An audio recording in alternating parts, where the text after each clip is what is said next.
So now I'm going to solve part B, which asks us to evaluate the left, right, midpoint, trapezoid, and Simpson's rule, Riemann sums, to approximate this integral. And we're going to start with L4 first. So the question says to divide it into 4 subintervals. So we need to determine the width and the height for each rectangle. So we have we're going from 0 to 1.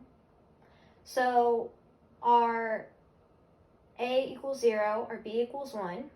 B minus A over 4 equals 1/4. So that's our width for each subinterval. We're just dividing the interval into 4 equal bits. And then our height is going to depend on which endpoints we're using. So to start, we're going to use L4. So that is going to have each rectangle with a width of 1/4. So we're just going to take it out front here. And then each height is going to be the left endpoint plugged into our function. So our first one is going to be at 0. So we're going to plug it into our function. So the height is going to be 0 tan 0. Our next one is going to be evaluated at 1/4.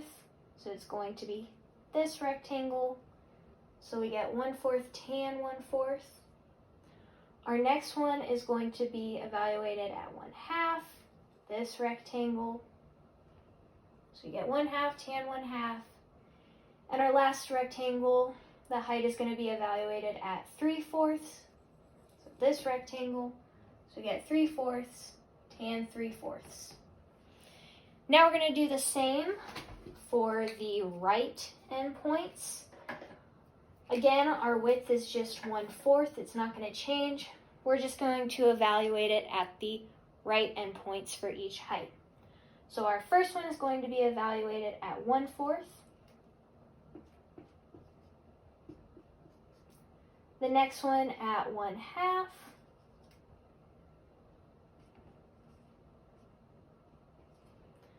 The next one at 3/4.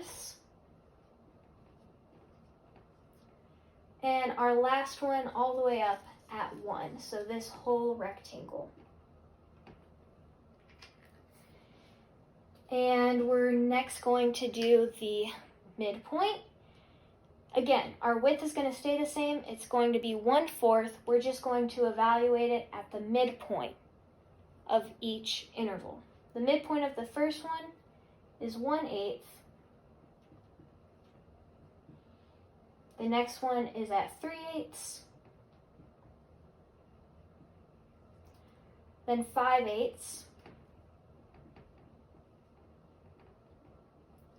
And then lastly at 7/8. And then when we actually do the calculations, we get that L4 equals 0.258921. We said that R4 is about 0.6, and we see that M4 is about 0.4. So then we need to find the trapezoid approximation. The trapezoid is just the average of L4 and R4. So it's just L4 plus R4 over 2. And when we actually do this calculation, we get 0.41-ish. And then lastly, we're supposed to find Simpson's approximation. And to do that, we're going to find sort of the weighted average of the midpoint and trapezoid. The reason it's weighted is, again, because the midpoint is approximately twice as accurate as the trapezoid rule. So it's going to be 2 M4 plus T4 over 3. And when we actually do that calculation, we get 0.45372. And this is our most accurate approximation. And I'm going to go ahead and do part C also in this video. Part C asks us which of these approximations is an overestimate and an underestimate, and how do we know that? Well, we know that the function is increasing, so that is going to make L4 an underestimate, and that's going to make R4 an overestimate. This is because the function is increasing. And you can see that. Take this triangle, or this rectangle for instance. The right approximation accounts all of this, but the left endpoint approximation does not account for all of this. And then between M4 and T4,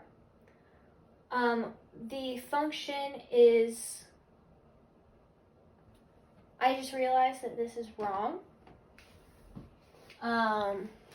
Sorry about that. The trapezoid should be 0.5.